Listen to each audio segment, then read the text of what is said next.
Solutions, brought to you in partnership with our energy investment company, Allon, right here. Well, last week, because of the holidays, they decided to take a break and just relax. And we're resuming again this week to look at yet another interesting topic that has to do with the off-grid power sector, as it were. Week in, week out, we try to find out and talk to key players in that industry, those who are playing in the renewables, if you know what I'm talking about.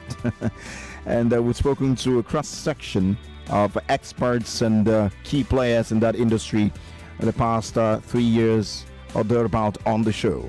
Today, we have yet another episode, and we have yet another guest to join us. First, let me give you the focus for today and then bring my co-host, and then we get to listen to a guest. My name is Collins Teke. I'll be joined as a co-host today by the communications officer of Allon. They're talking about the man Wisdom Chapp-Jumbo, who, of course, you know, got married recently. And yeah, he's here again as my co-host on the show. Wisdom, how are you? I'm good, I'm fine. I've not seen you in about a month. Yeah, that's right. That's yes, right. Yes. The last time was virtual, and then but I see you on social media. So okay, I'm everywhere. Absolutely. So if you're joining on, stay tuned because we're streaming live on Facebook and on YouTube. That way you can also, view our faces and check out the jackets, because our guest has got yet an amazing one on, so you can check that out also. But before we bring our guest, the topic for today's focus is challenges of transforming Nigeria's power sector. Challenges of transforming Nigeria's power sector. And Wisdom will do the honors to bring the guest on today. Okay, great. Thanks, Collins, for that. So today our guest is a lawyer, is a legal practitioner, and I always wonder why is he talking power? His name is Hussain O. Tijani. He is principal partner at HOT Legal Practitioners and is legal advisor of Eventhive, organizers of Nigeria Power Outlook 2022. Yes, thank you very much. Yes, I'm proud to be here. Good to have you on the show. Good to be here too. Fantastic. I can't wait to push my first question to you. As a lawyer, discussing power, how did that happen? Yes. Tell us about your professional journey and why your interest in power. Okay, I think I'll first start with a quote by Nelson Mandela. He said, every now and then a generation is called to be great. You can be that generation. Okay. So taking a cue from that, you say, aside from law, you say one is able to look at the system, the Nigerian ecosystem, and say that what is a perennial problem, what's the constant problem. And I feel the constant problem we have is issue of power. Okay. I personally hold the opinion that if we can solve the issue of power, about 80%, if not 90% of Nigeria's troubles will have been resolved. Because with power connects with virtually every factor or facet of the Nigerian economy. That's true. Do you understand? So that's what drives the interest. It drives the interest towards policy, and also drives the interest towards actionable plans towards making it a reality. That's true. Powerful words. About 2 years ago, Nigeria Power Outlook was launched. Yes. What exactly was the aim of this event at the beginning? Yes, thank you. The aim of the event at the beginning was to provide a platform where we have the industry stakeholders and we also have industry participants come and have discussions that will shape the future of the Nigerian power sector, and most importantly also provide the industry participants with an opportunity to showcase their power solutions to the industry stakeholders and also to the Nigerian public. Great one. And Collins, it's good to know that this year's event was proudly sponsored by Allon. Yeah, I can see that. Yes, it was proudly sponsored by Allon, and we are happy with the progress they are making with the event and sort of the conversations they've been having. And the reason why we thought it wise to say, you know what, We have been at at least like 2 years of the event twice. That's We have spoken there, and we thought this year it will be a strategic one to sort of sponsor and encourage sort of this kind of conversations to go on. So congratulations to Eventhive and for the success of that event. Let me put it this way: where power is, all on is. Wherever there's power is involved, all on is got to be involved in it. Whatever conversation will create more energy access for our people. Absolutely. All of this there. So now, some experts say Nigeria is miles away from the projected strength of power generation and distribution. Do you agree? Yes, I do agree. Why? I agree in the sense that looking at the industry holistically, I mean, we have power that is being generated by GENCOs that are due to aggregated losses. The eventual power that is being transmitted is mild. It doesn't meet what is being produced. Then aside from that also too, we have a populace where either due to bad policies, bad decisions, not everyone is having that constant power supply. I mean, what drives the privatization, the zeal as to the joy of we saying finally we could have steady power, so far has not been achieved since 2013. Which calls to questions like, I feel we need to have an in-depth and frank talk with ourselves. That's I'm talking in terms of policy and in terms of the actual players. We actually have to have that frank talk. There's been a disconnect with the aim for privatization and what we are seeing now. And we are 8 years after. I mean, but what was the aim in the beginning? I think the aim in the beginning was to resolve the power deficiency and for once be able to bridge that gap between power produced and the end users getting that power. Okay. It's appalling to think that I can't remember if Nigeria has ever even generated up to 6,000 megawatts ever. I think we play around 5,000 and thereabout. Yes, even though we have installed about 13. As it were. Yeah. But South Africa, for example, generates an average of almost 60,000 megawatts. Currently about 58,000 megawatts of electricity, and South Africa doesn't have a population. I mean, sometimes you look at these things, you check some other countries and what they're doing, you just wonder, when are we going to get there? But the good thing here is that, the off-grid sector is stepping up to the challenge. Exactly. Bringing solutions here and there to ensure that we can address this problem, because I believe that one of Nigeria's biggest challenge ever, irrespective of all the challenges that we have, is the power. Electricity. That's what it is. And most Nigerians will agree to it. Like you said, there's power in everything. Yes. So let's get back to the outlook. Let's talk about Nigerian Power Outlook events, that led key discussions on challenges of transforming the Nigerian power sector landscape. What would you say stands out the most for you in all the challenges as it concerns power? Yes, thank you. I think what stands out largely is the interest in expanding the scope of the conversation into much more of renewable energy, as it largely justifies conversations around energy transition. I mean, the event and our platform furthers the opportunity for we to have further discussions into shaping the electrical space, the power sector space. Yes. And this has gone on for the last 2 years since you have had the program. Yes. We also further discussions in other sectors too, but for power, yes. For power, great. Okay, so now this year event, we know was held on the 28th of April at the Civic Center. And I mean, All On is very proud to have supported this event, and we know it was a success. And we had very good, amazing moderators, speakers that came to share their view, and the focus on that conversation was around power for all, looking back, moving forward, what's next. So now for you, what was the major takeaway from that event for you and your team? And truly, I want to ask, what is next? Thank you. That's a two-pronged question. Yes. Yes. I think the takeout for me is at that event, Civic Center, we were able to sort of unbundle the problems that were affecting liquidity in the system. Okay. I'm trying to see how we could profile solutions towards resolving that issue. But aside from the fact that the obvious truth or the obvious fact is more needs to be done. Okay. But personally, I feel we err more on the side of willpower.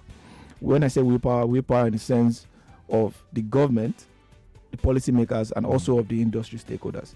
Okay. So because earlier, your co-host Collins made mention of the off-grid sector is stepping up to the challenge. Yeah.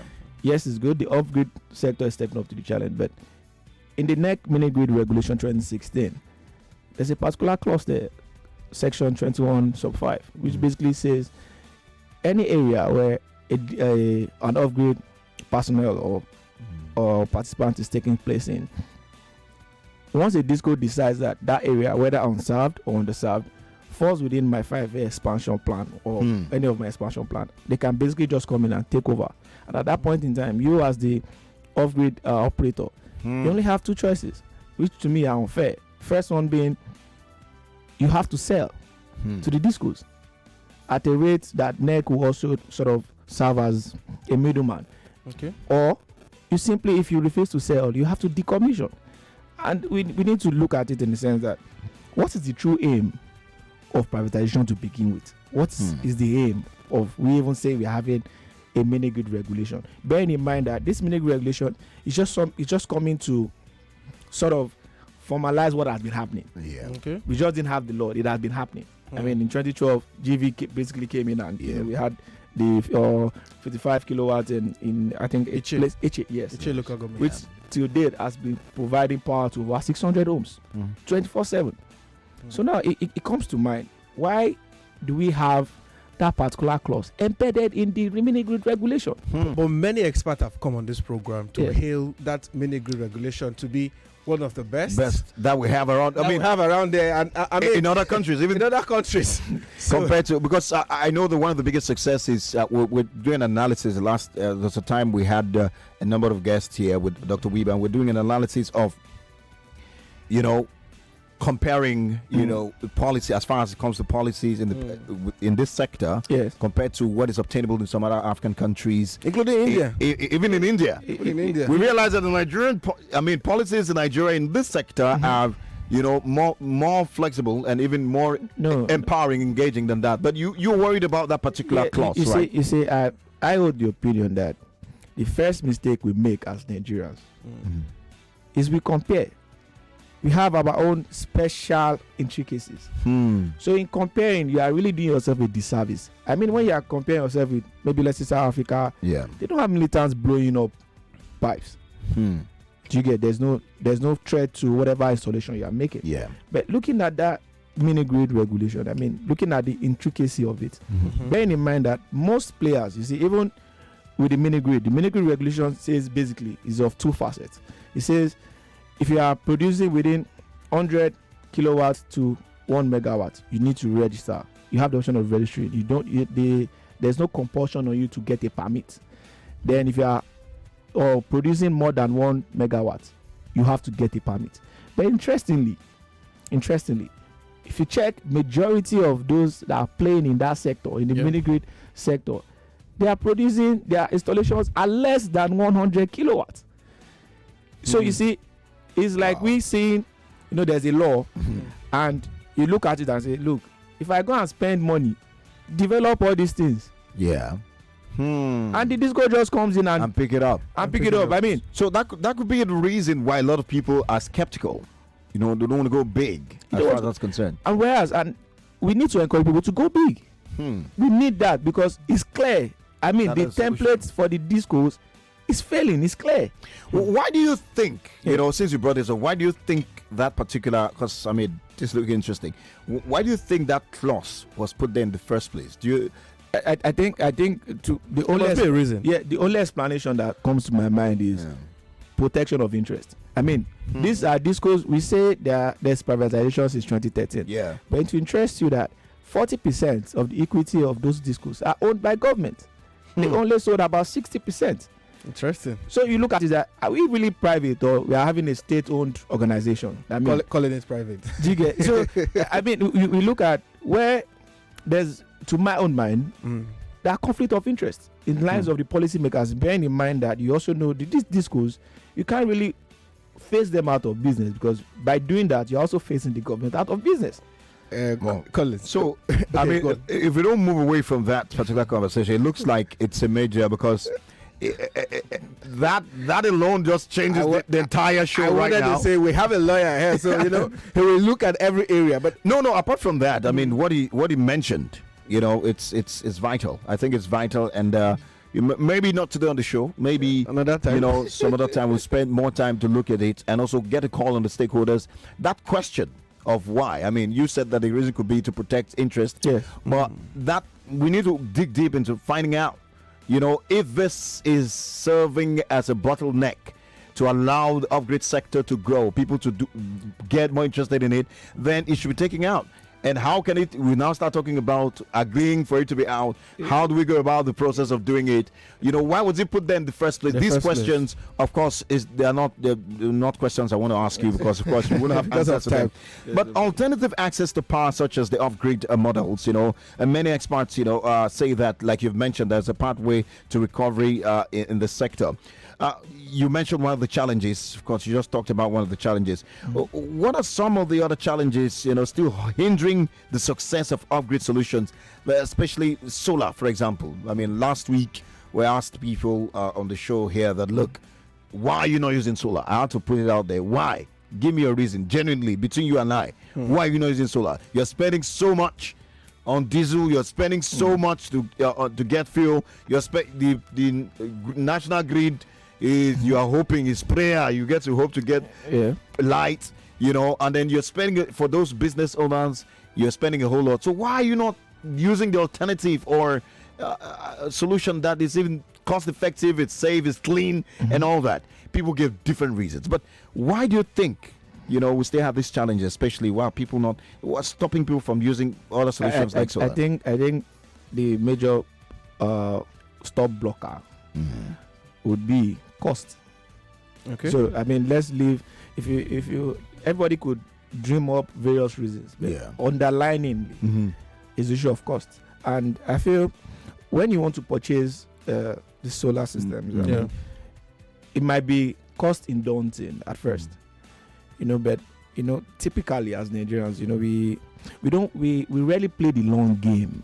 I mean, it's a mindset thing. Now. You get it now. I want it to happen now. You get it should happen now. Yeah, and when you look at it, I say, I don't want to spend 1.5 million naira to get a solar system. How much am I buying for it? Forgetting that that fuel, when you calculate it per day, I mean, you spend way more than that in a year. That's right. So I think maybe away from trying to create problems and delving into solutions, because I'm more of I'm pro solution. Yeah, I think if those playing in the solar space could have a system where you could have pay small. Yeah, do you get? We do a debit at source.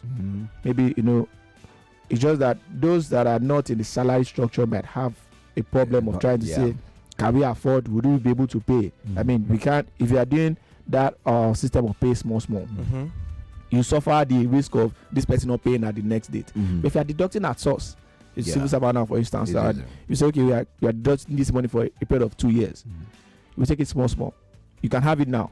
You will see that there won't be much problem. Or when you say, okay, you know what, we'll lease our system to you, just pay us so amount every month. I think that is already happening. The number of people, the number of companies have been doing that. We talk with them every week on the show. But maybe we should do more. They should have more of that. Maybe more of that. Maybe lack of awareness. People are not. Maybe even on the part of payment. I know we signed an investment deal with Infi branches that has enabled access to payment recently. Pay small. Pay small too, and that is going on. But maybe that needs to happen more. Yes, that needs to happen more. That can accommodate more of these systems of people. So the cost seems to be the major problem. Two things that you mentioned. One of them you mentioned costs, but the bigger one I think is the mindset. The way we're wired. They think an average person would rather, instead of buying the big Sarge, a big cup,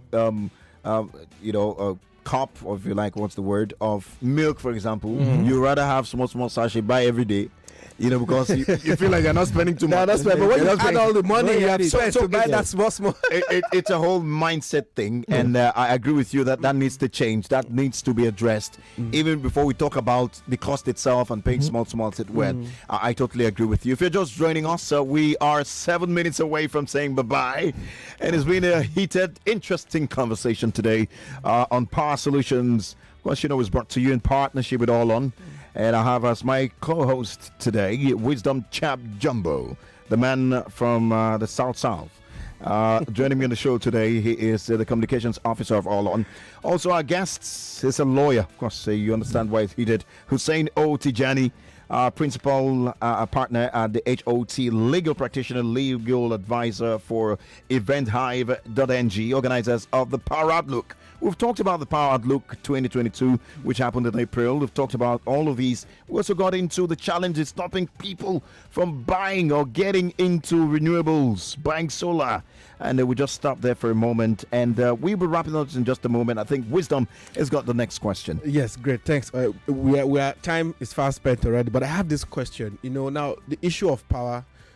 Someone told me over the weekend he spent over 70,000 naira a week for power, and this conversation keep going. Many people spend so much money. That's why we are preaching alternative source, and that's why this show is here to teach people every week about alternative source solar and what we need to do. But now this conversation around states generating their own grid power, and we know the National Assembly is already thinking in this area that maybe we should give states the power to generate their own grid power themselves, and many say that would be the game changer. Do you agree with this, or what do you think about this? Will this solve one of the biggest?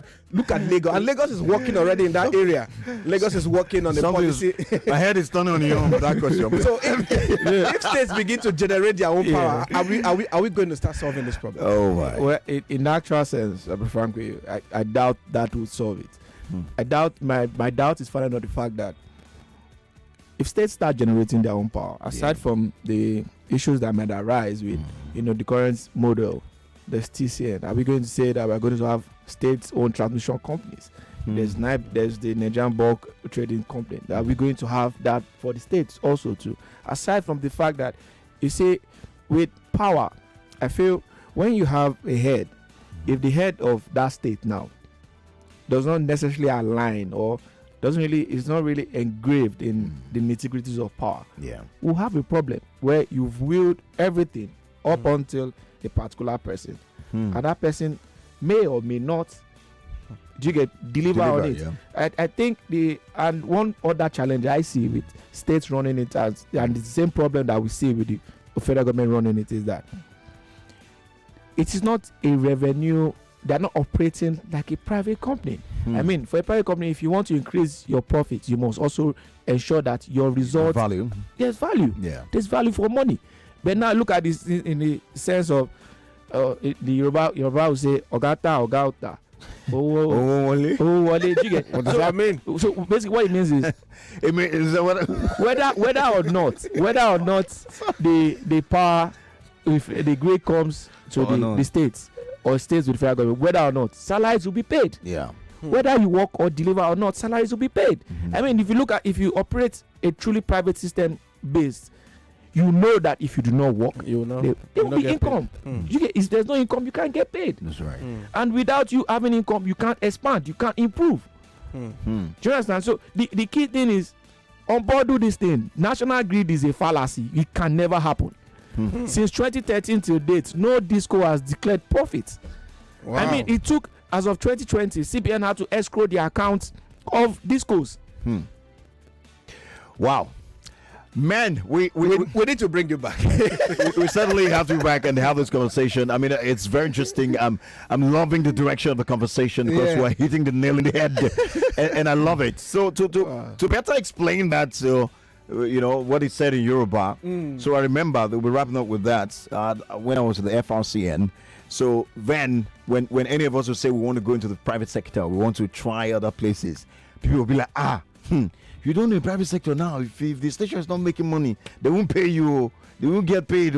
But here, it's federal government. Whether our station is making money or not, you are getting paid. And it's a I think that is exactly running exact- our government. Absolutely. That is why, people get paid for doing nothing. And just to better explain it, man, it's been a very interesting conversation, Tijani. We'll certainly have you back again. We need to have you back. And how can anyone connect with you on social media, or how can they, get to find out more about the especially Power Outlook? And what is what's next for next year? What's next? Next year, Power Outlook, Nigeria Power Outlook next year. What should we expect? Yeah. We'll be expecting more conversations around this. Yeah. You get so we are gradually shifting towards solution oriented. You get Okay. so when we have discussions like this, it sort of enlightens the mind. Is there a communicate to maybe government or regulators on all the conversations after the program? after every event, we always have post-event reports. Okay. So it's always available. And so far, in all our programs on events, we've always had people from the government also coming to the table. So I love that communicates idea that you mentioned. It's very important because you could actually, our time is fast spent. You could actually have every stakeholder come and say, this is what we want to do. You all sign, agree, and send to the guys who will make it happen, right? Thank you very much for coming. That's it for the show. God bless you. God bless everyone. Bye for now. News coming up now. Thank you.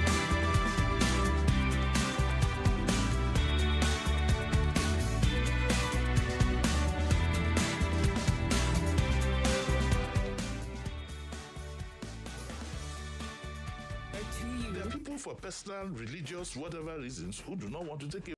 99.3 Nigeria Info. We are more than just radio. Subscribe to our YouTube channel at Nigeria Info FM. Check us out on Facebook at Nigeria Info 99.3. Follow us on Twitter at Nigeria Info FM and on Instagram at Nigeria Info FM Lagos for live updates as it happens. 99.3 Nigeria Info. Let's talk.